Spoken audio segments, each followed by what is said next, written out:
लड़कों के लिए 2 लाइन बोलना चाहती हूँ। अगर अच्छा लगे तो एक लाइक एक शेयर करना ना भूले। आप खुद नहीं जानते कि आप कितने प्यारे हो। जान हो हमारी पर जान से भी प्यारे हो। दूरियों के होने से फर्क नहीं पड़ता, दूरियों के होने से फर्क नहीं पड़ता, क्योंकि तुम कल भी हमारे थे और आज भी हमारे हो।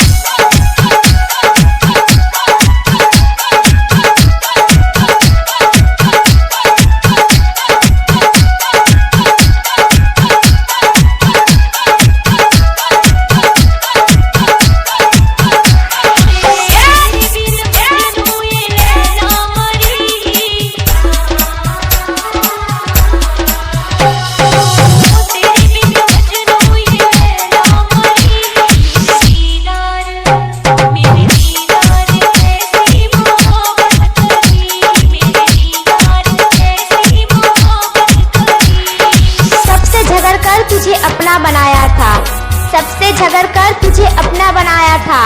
आखिर में तू वो ही निकला जैसे सबने बताया था।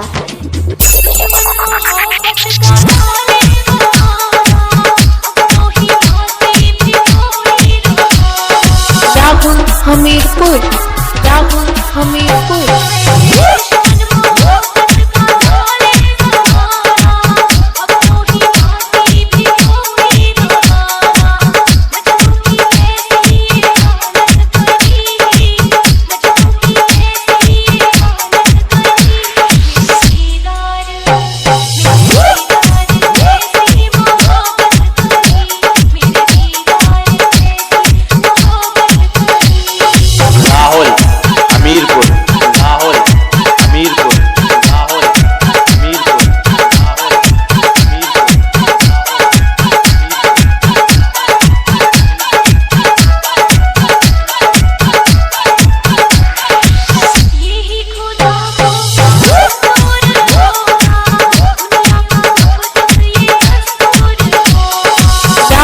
हमीरपुर, राहुल हमीरपुर।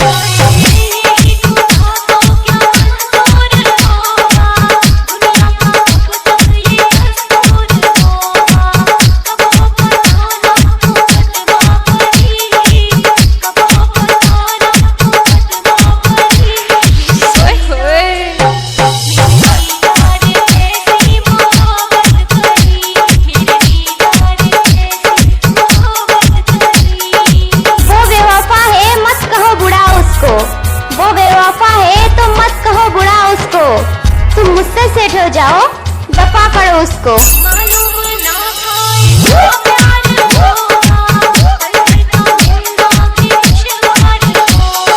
राहुल हमीरपुर, राहुल हमीरपुर।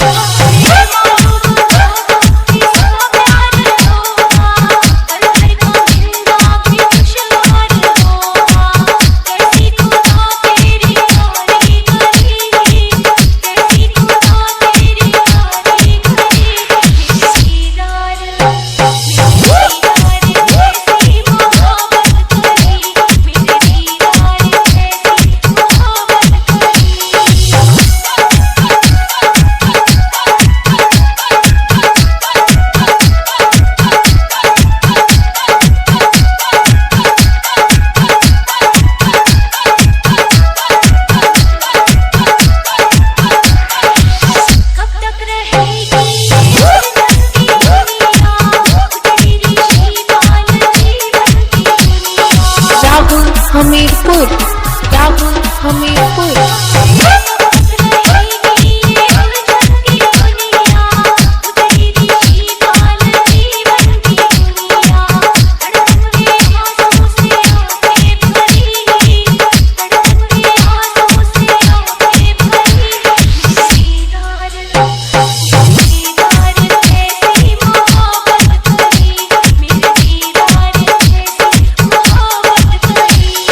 DJ